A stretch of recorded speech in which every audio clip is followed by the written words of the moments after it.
Back again. I was promising to do a book launch, but unfortunately health and safety don't like it. But anyone who's interested, Needles of Stone with a couple of new chapters is now back in print, and 2 others in the dowsing area I've got back in print as well. For those who can't afford, these 2 are also available free download. So, oh dear, Tom Graves. I've just got to remember to turn this thing on and put a timer on it, as I have been asked to do, as in, for God's sake, shut up sometime. Yeah, great. There we are. Okay, best known for something like Needles of Stone, general confusionist. Also, as you'll see, my real role is a nuisance. Because what I'm mostly concerned about is like methodology. So what I'm doing here is looking at 3 things, and this is really the 2 new chapters that went into Needles were about looking back, what's happened over the last 30 years. Now, it's pretty terrifying to come back and look at a book after 30 years. What's going on right now, and some of the issues I'm seeing, and also some ways about what we can do about those problems now and where we can take them. So let's look back. Says he desperately needing his glasses and pretending he doesn't need them. Yeah. So, like so many other people, my starting point was people like John Michell. Yes! Keith Critchlow was the one who started me. For those of you who don't know him, he's sacred geometry. He's the only Westerner to be asked to design a mosque in Mecca. So we're talking about someone who really knows his stuff. But what we had was this whole kind of blurring of disciplines, of mixing things together. Whole real excitement, but how much was actually real? And the other one that perhaps we didn't think about was some of the consequences of this excitement and the way we got everything going. We'll look at the Battle of the Beanfield very briefly later on. Those of you who remember this, Glastonbury in the 1970s served. All of the shops in the town had signs saying no hippies served. We have to remember that some of the other passions that we raise have some interesting and not very pleasant consequences. We need to be aware. So really, and I think I loved Michael Bott's comment earlier on today, that really we haven't got much further than Daniel Defoe's lovely phrase that, this is back in the 18th century, he said that all of that can be learned of them is that, this is another frightening one, this is me back in the days when I still had hair. The whole thing of being enthusiastic, naive, and generally overexcited. We got lots of, that whole feeling that so many of us have. I mean, anyone else, surely no one else has had any kind of excitement of this total stupidity called megalithomania.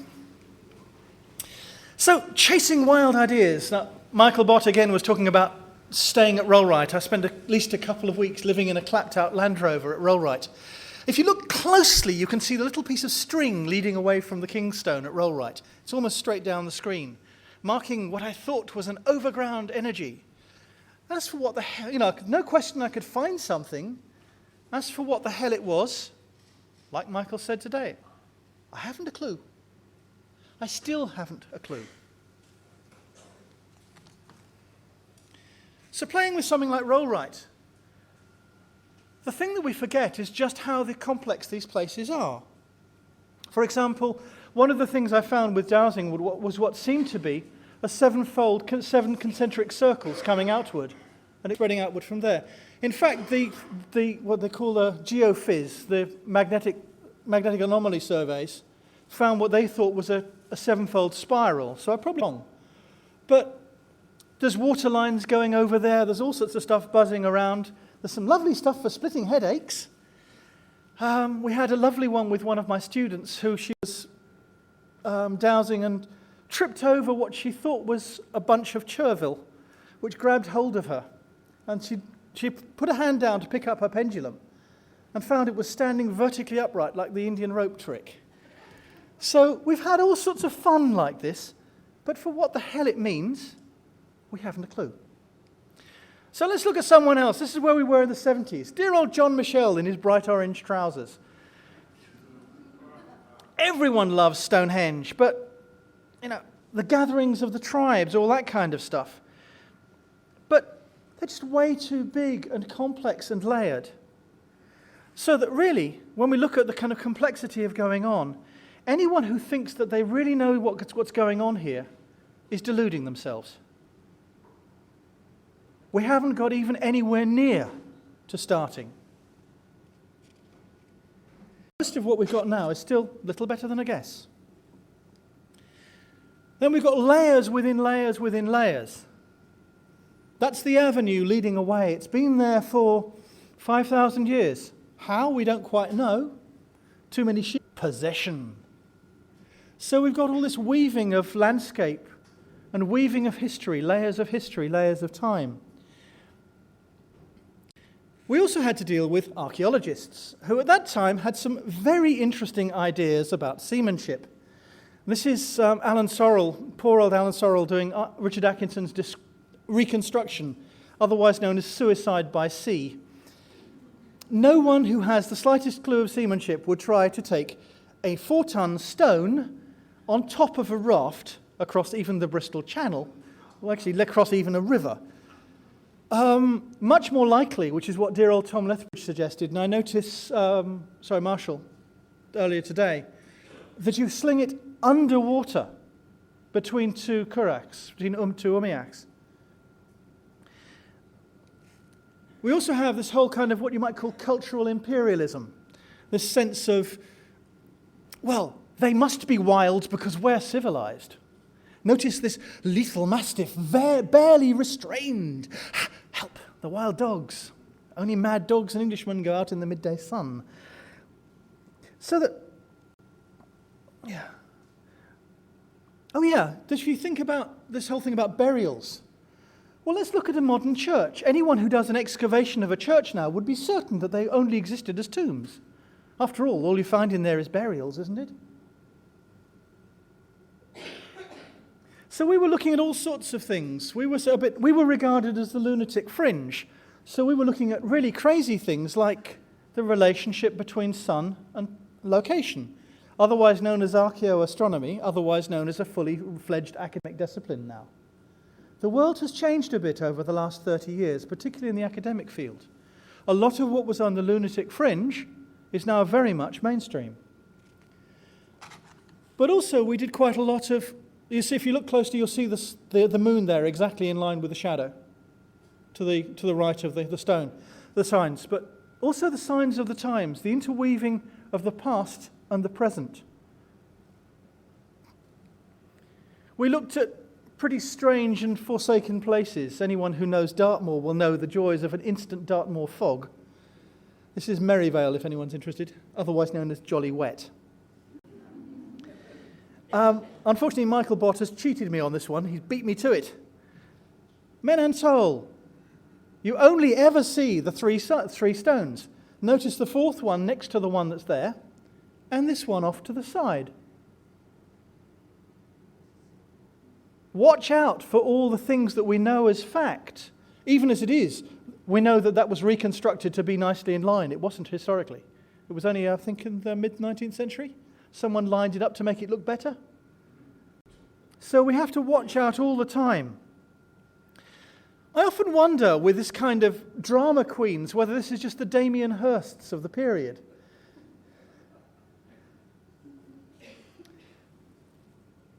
And the whole feeling, though, with so many of these places is they're very much alive or not. In this case, this one was completely dead. From a dowsing perspective, everything else, there was just nothing. What you don't see is, if you see this green line in the background, just over there is a 200-foot drop into a china clay mine, which illustrates the point about this idea of sacred sites being a mistake, because the site is no use at all without the land point in preserving something in aspic when you've just killed its entire environment. There's also lots of nice booby traps. This is quite a nice, well-known one just on Merivale. Now, you'd be sure that's a dolmen, right? Or if you're coming to this from a Second World War historian, you'd think that's a pillbox. Actually, it's an apple crusher, left over from the medieval period, when this was still a warm, lush environment. Climate change is really nothing new. We do have to watch preserving something in aspic when you've just killed its entire environment. There's also lots of nice booby traps. This is quite a nice, well-known one just on Merivale. Now, you'd be sure that's a dolmen, right? Or if you're coming to this from a Second World War historian, you'd think that's a pillbox. Actually, it's an apple crusher, left over from the medieval period, when this was still a warm, lush environment. Climate change is really nothing new. We do have to watch out. These kind of, the bizarre passion about stones. I mean, all of us pretty much feel, it's pretty dumb. Why should we get excited about old stones? It's kind of, really? But we have to remember too that other people had the same kind of feelings about stones, but got very upset about it. This is Stukely's drawing of Stonekiller Robinson. I think it's Stukely or Aubrey, I can't remember which one it is now. Who was a Puritan fanatic who set out to destroy every possible vestige of the previous culture. So the Taliban are really destroying the Buddhist temples in Afghanistan are really nothing new. We've had the same Puritan culture ourselves. We had some pretty sickening ones as well. This was at Rollright. It's still damaged. If you go there now, you'll still see the burn on it. This was some nice people who decided that sacrificing a puppy was the proper thing to do. This took a long time to clean up. The physical mess was bad enough, but the psychic mess is pretty horrible. And people who know Rollright would know that it's best described as moody. Though I think my best illustration, when Pauline Flick still owned it, she had a few friends there to do a little play. It turned out that the few friends were the Royal Shakespeare Company, and the play was The Tempest. That was her idea of a little play. But on the other hand, we have some people who have no real passions at all, except about controlling. And that was at the Battle of the Beanfield, just before. The whole idea of we own it, it's now just an asset of the tourist industry. Possession. We possess it. No one else can be there. Now, the passions that came up out of this, I know John Michel did a lovely little poem about it, but the wildness of the police who rioted and illegally assaulted hundreds of people, including dragging a pregnant woman through the front of a bus. There's some funny passions going on there. We have to remember that some of the stuff that's coming up is not as simple as we'd like to frame. So although it's quieter now, we do have to remember that all of this stuff is still in the background. The passions are real in a lot of different senses.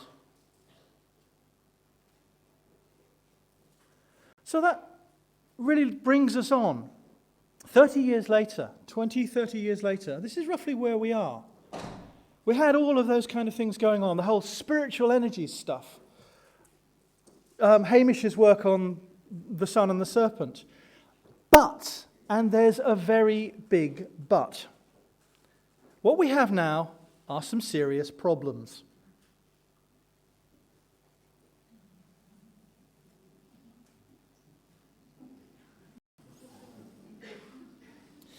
And I'm well aware that some people won't like this. But we've got to face them.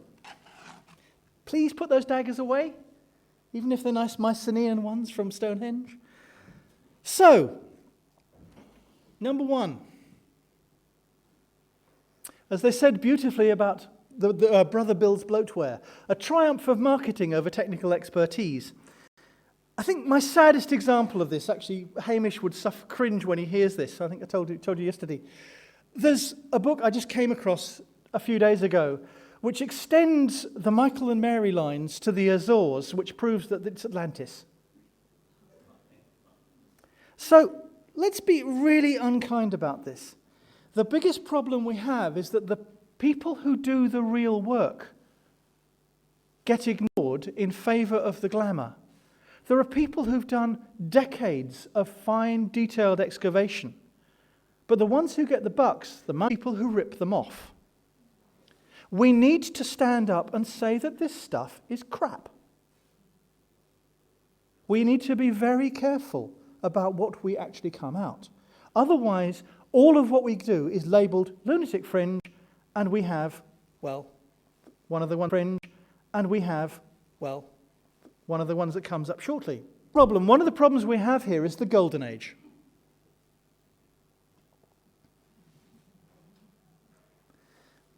You know, a lot of people, I mean, most of us, we get started. One of the things that often gets us started is the whole golden age feel. But to be blunt, there really isn't that much evidence. If we look at any real-world analogues, like a lot of the Aboriginals who I worked with in Australia, there is no grand priesthood. There is no wild super science. What we have instead is a kind of, there are elders certainly and shamans maybe, but there is no great priesthood. It's an artifact of clinging on to the Victorian idea of the great leader. It's an artifact of our own culture. But the biggest driver, I suspect, is what the Welsh call hiraeth. It's a really beautiful word that's almost untranslatable. It's usually mistranslated as homesickness, which is a huge understatement. A better way of describing it is it's a grieving and a longing for that which has never been, which is not and will never be. We need to respect that grieving. It's real and it hurts like hell. At the same time, please, let's not try and build garbage on what is actually something that is built out of hope. We need to be honest about this. The biggest problem we have is, to be blunt, shoveling the shit. The proper pronunciation of New Age is actually newage. It rhymes with sewage, the discarded remnant of what was once nutritious. What we've got is a kind of Disneyfication, a dumbing down. I come across this a lot in a lot of other areas. I mean, EM is bad. If you want to find one that really doesn't work, try ecofeminism, which has serious problems in terms of its own structure. But the biggest problem is that the different modes, the artist, the scientist, the magician, the mystic, have completely different types of truth. I'll come back to this in a moment, but we need to move through them in a way where we understand which mode we're in at each time. We have to watch really closely for phrases like clearly, and it's obvious, isn't it? And, oh, it must be because I think it is. Or, I got this last time, a classic Dowser's mistake. I got it here last time, so I must get it there next time.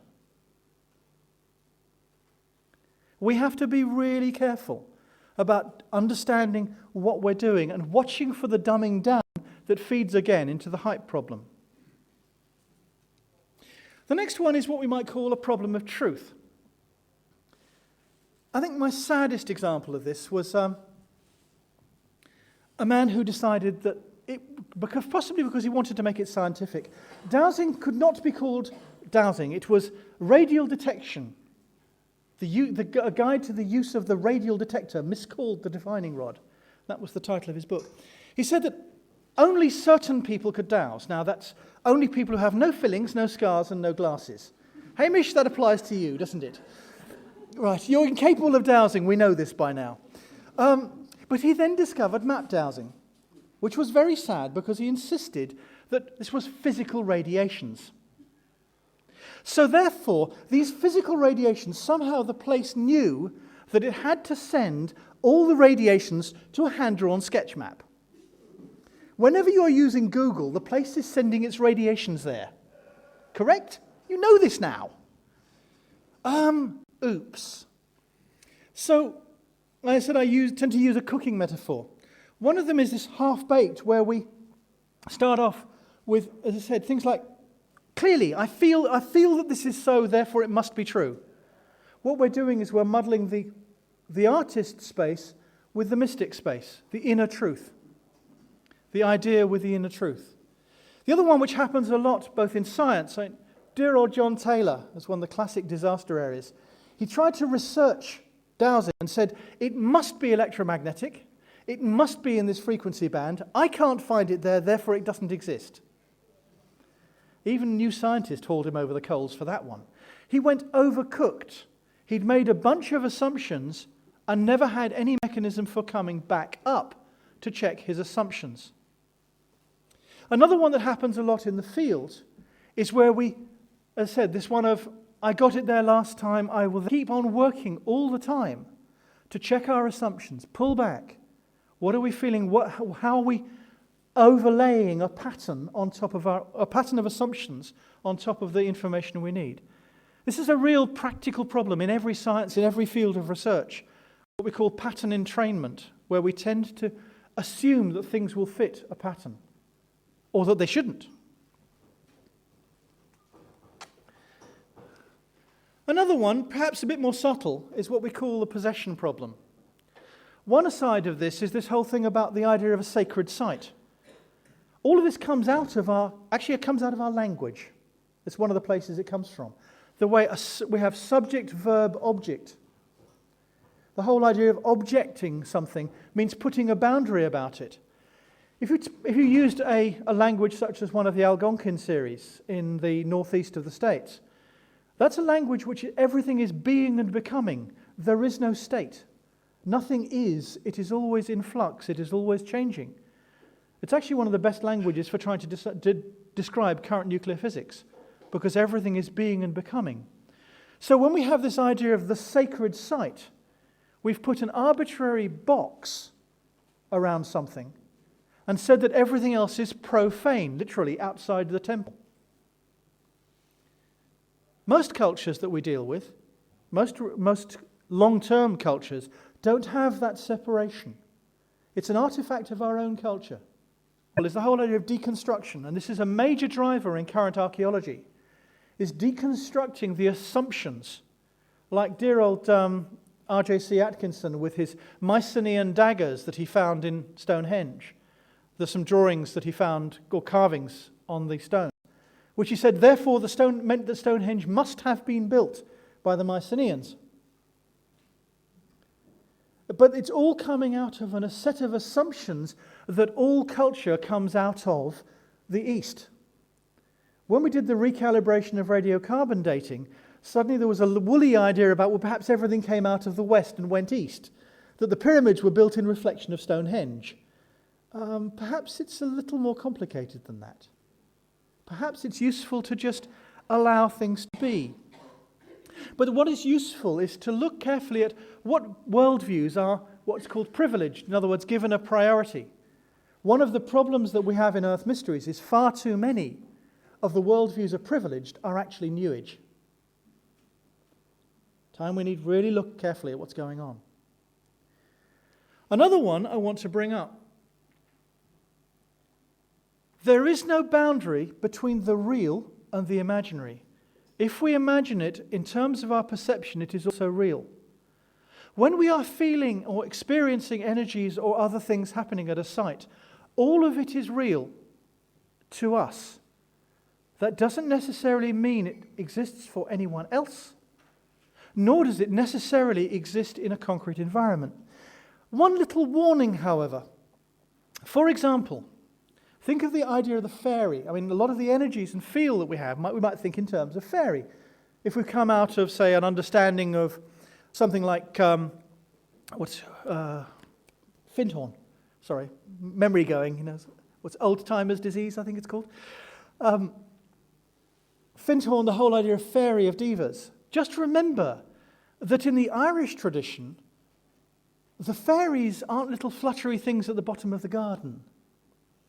They're standing outside the hollow hills, 7 feet tall, with long pointy ears and long pointy teeth. They don't feel pain, but they're fascinated that you do.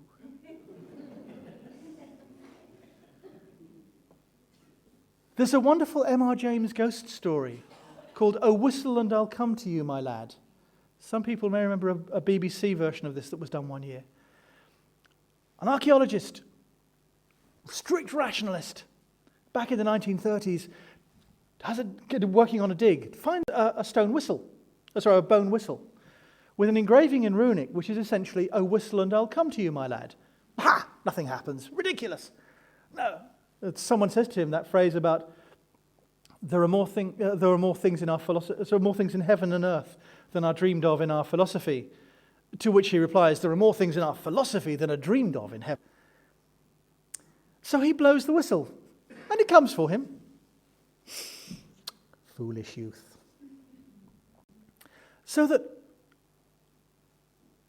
another personal experience. This was in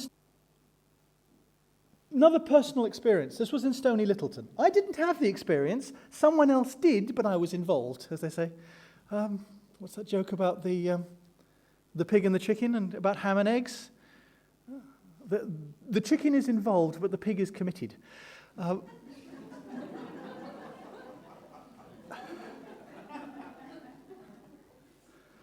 That I was at Stony Littleton with a friend, Jan, and I sat down very much in this kind of posture. This is quite a well-known carving. I forget where it was found. But is that what it is? That sounds painful. Would you want to be inside the cauldron? Yeah.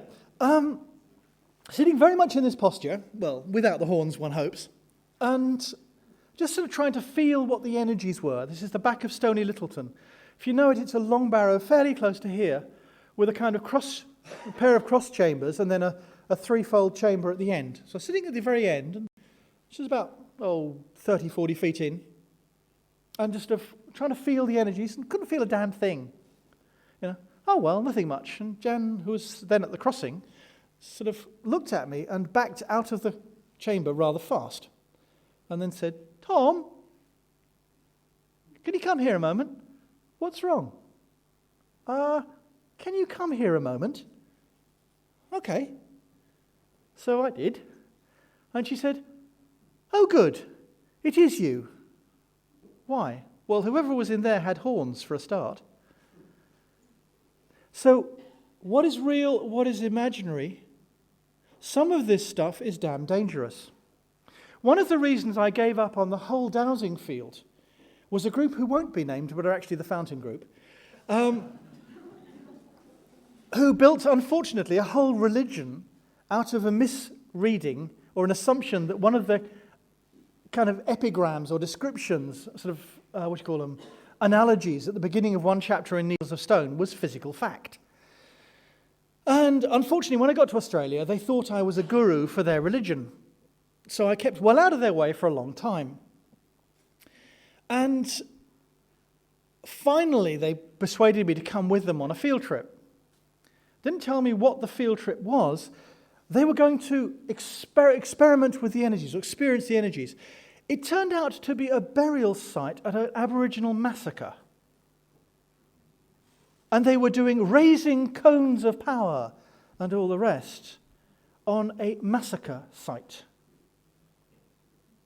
And did not notice, apart from the fact that it's completely illegal to tamper with an Aboriginal site, they didn't even notice that the Guardians were extremely angry, very angry about it, and said that really it was my problem and I ought to come to them for healing. At that point I gave up, seriously gave up. I started walking the 15 miles back to the nearest tube station. It really is some of this stuff like playing with matches in a firework factory. Please don't muck about. We have been very lucky so far, but some of this stuff is not really for playing with. So, what do we do about it? Well, mostly nothing. We need to keep the balance here. A sense of just working with it. But we do need to work on those problems seriously, or we will blow the credibility of the entire field. So looking forward, one which I notice has come up quite a few times is the real importance of field work. Really engaging our senses rather than sitting and arguing about things over the internet, but actually feeling what's going on. There's some very interesting work on the sense of local distinctiveness. We need much more precision, and also cross-fertilization with other fields, but also to respect that there are real mysteries here, and that's part of the passion and the challenge. Being dry and dusty about all of this is going to kill the whole thing stone dead.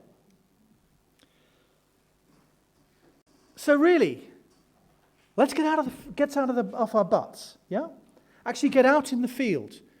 A colleague of mine, it's actually Liz Pariah-Wyszynski, her experience working with Bella Snap, it takes at least 3 to 6 months of working with a place to actually build enough of a relationship with the place to start a true conversation. We can flit at high speed across sites, and we can build a kind of appreciation. But to start getting somewhere that has real changes, that creates real space for us, takes months. It isn't 5 minutes. And a lot of the subtle things that really matter the most only happen in walking the fields. One example is into visibility. This is one I actually checked this yesterday at Avebury. If you look at, there we are, we've got the magic of this thing. That's Silbury Hill, just visible from the obelisk on this side, on the left side of the screen. The notch that is well known and is also original, it's not a collapse, it's not a slump, the notch on the side of Silbury is known to be original. Silbury is probably the most stable of all of the structures. From an engineering perspective, it's a brilliant piece of earth engineering. It's built in segments like an orange. So it's very stable. I'm talking purely physically here. But that notch is exactly on the skyline. We only see that kind of thing when we're in the landscape. You won't get it from just looking in a book. I'm cheating here slightly. Almendres is a very large, very complex series of sites all around, somewhat to the west of Évora, which is a major centre. I noticed a couple of other people here have mentioned it. Évora was a very major site before the Romans came there. Amazingly, the Temple of Diana survived in Évora, despite being directly opposite the office of the Inquisition, because people have built houses through it. It's only because the houses have now been demolished, but I actually think it probably looked better with the houses in. We get this weaving of different times, different periods, the sense of a landscape. Almendres, by the way, is one of the largest and most complex ones in Portugal. These strange egg-shaped ones. I think 9 of them have good carvings on. It has several known astronomical alignments, and one of them does vaguely go in the direction of Évora, but I'll need to check. I actually don't know. But it's a pretty picture, isn't it? But the main one is just simply engaging the senses. That sense of wonder, that sense of place, that sense of passion. Engage all the different elements, the way that everything connects together.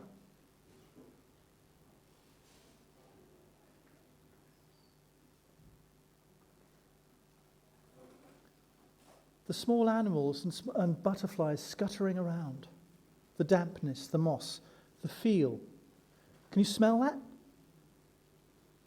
That's the kind of thing. And also, it's not just in the country. It's in the city too. Tony was just saying now, we have to remember that all of these things are happening in the same place at the same time. The other one, and I must admit, I had fun with this, enjoyment is absolutely central. However, we have to deal with the inevitable chaos. That is a real place name in Portugal. I love it. I'm sorry, I love it. I've got to have fun, haven't I? When we come to something like dowsing is useful, but this is an early Neolithic dolmen. It's something around about 6 to 7,000 years old. It's considerably old. It's actually earlier than the Bluestone period in Stonehenge. But at first glance, that looks like a Second World War bunker, right? So what the hell dowsing questions do we ask? Right? Dressed stone from 5000 BCE. This is getting kind of strange. Also, right next to it is this one. And I don't know what feel you get off that one now, but the feel of the two different sites is very different. That one's actually, to me, Notice it may be different for you. For me, that one is very uncomfortable. It's actually a wreck. But we also need to watch, too, for the subtle details, the things that matter, like this little person who appeared and disappeared from hiding inside the dolmen. So these are the things that make our day, I suppose, is the way of putting it. And if you want to look in Britain, there's one group who's done a lot on this. This is Common Ground. I don't know if anyone else, how many people have anyone else come across Common Ground? Yeah. Good, yeah. This is just two women who just push the one idea of local distinctiveness. What is it that makes somewhere particular? If you want a checklist that will really get you working with the Earth Mysteries field, go to their website, or better still, buy the poster. They have they have brilliant graphic design because they've got a lot of very good friends. But this is, demand the best of the new. Respect the local ghosts. So that, a couple of themes that come out of there. One of them is that each place is not just a place, but it exists within its landscape.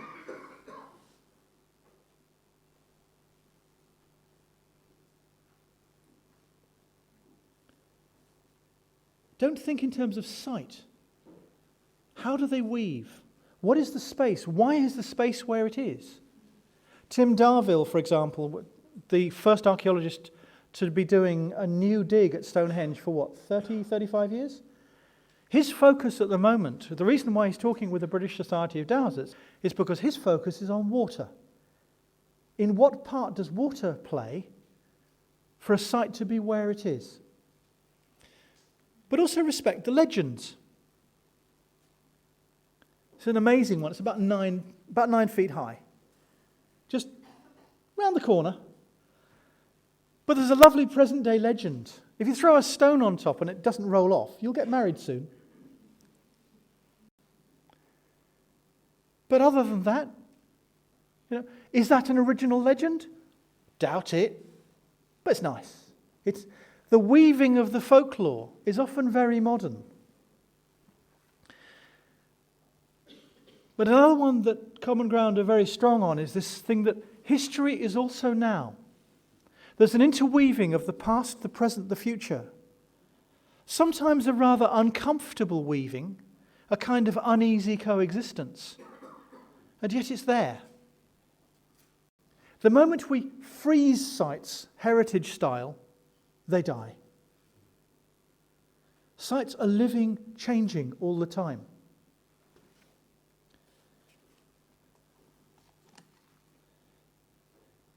This, unfortunately, is the appropriately named Anta Grande de Zambojero, very close to the Almendariz Circle. It is big. It is appropriately named. The passage grave is 40 feet long. 40 feet long. 5 feet wide, over more than 6 feet high. The big stones you see there, the capstone has fallen off, but the stones are 20 feet high. It is, as you might say, big. It's also a wreck. Too many visitors. Ouch. Loving the site to death. We need a bit more discipline about how we share things around. Spread things around. Be aware that there is not just one place, the sacred site, but that everywhere is that. Wherever you are, that it is sacred. So the whole issue around discipline is perhaps one that's worth looking at.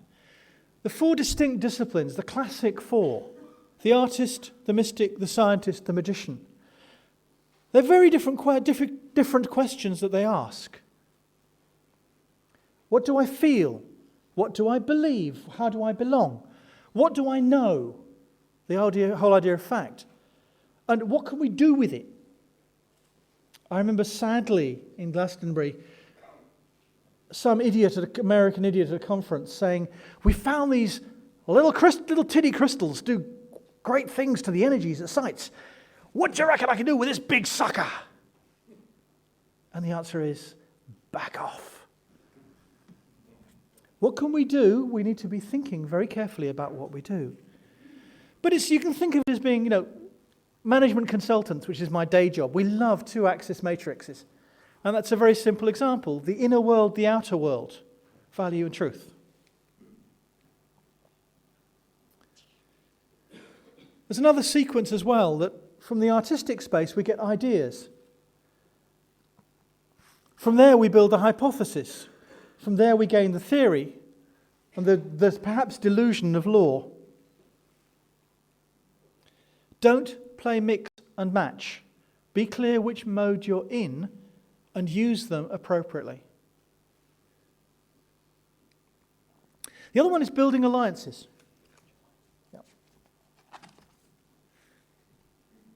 There's lots of different places that we can build alliances with. One is the whole environmental. Anyone else here come across the Towers of Power stuff? Yeah, right. The cat, they definitely appear to have impact on agriculture, which has some very interesting suggestions about past cultures, if it's true. There is some detailed scientific study going on. But watch for the problems about hype, watch for the problems about New Age and so on. We can overhype this stuff. Remember those of you with long memories, remember nuclear power, too cheap to meter? Oops. There's another whole area of archaeography, essentially where archaeology and art intersect. In some senses, we've got archaeologists looking very much at art, becoming artists. On the other side, we have archaeology-trained artists, like my colleague Liz again. Liz has 20 years' experience as an archaeological illustrator, moving very much to art, which gives us something like this. We have a kind of mixture of the archaeological precision with a sense for the energies in the space. We're also building new relations with archaeology because archaeology has changed quite radically. 15 years ago, we still had the field dominated by Glyn Daniel, who bullied two of his students to do a book called Ley Lines in Question, which was about the most casual hatchet job that's been seen. It was a very clumsy piece of work, a very bad piece of special pleading. But what we're seeing now is that a lot of what used to be lunatic fringe is now mainstream. Archaeoacoustics is one, the whole idea of singing stones.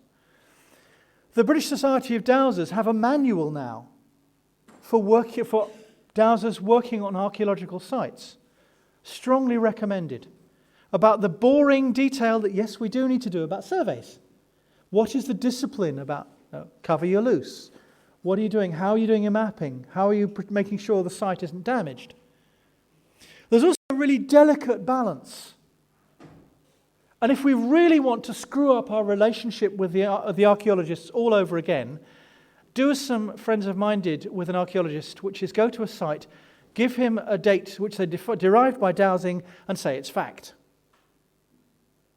Not recommended. However, this is something from that particular archaeologist. This is in Portugal.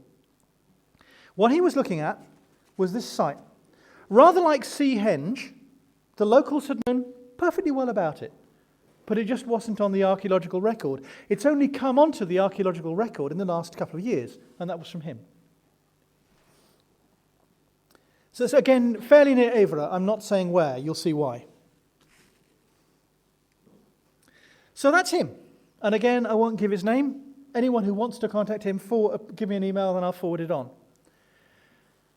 If you look on the far right, there's the ruins of a little mill that's left over from the 15th century. It's a watermill.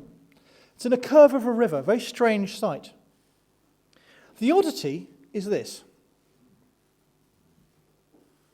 Steps carved into the stone. How nice. Between 8,000 and 10,000 years old. It leads up to the platform on the top. That's it. And there's the platform.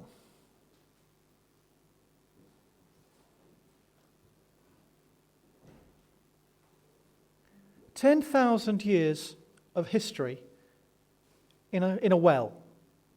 It only takes one idiot with a metal detector and a spade to wreck the lot. What it really needs, urgently, is protection. which is exactly what it isn't getting.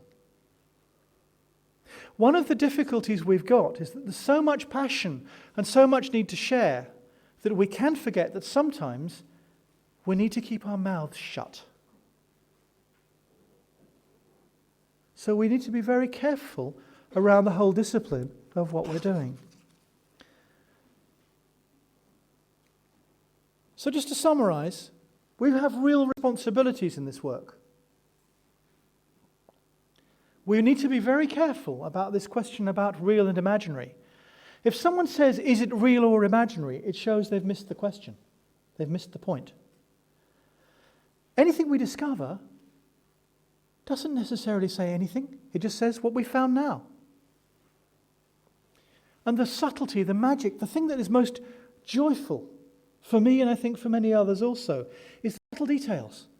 Is the sudden, like Michael again said about the arriving without warning at the lunar eclipse. And there is much, much more that we can learn from the needles of stone. Thank you.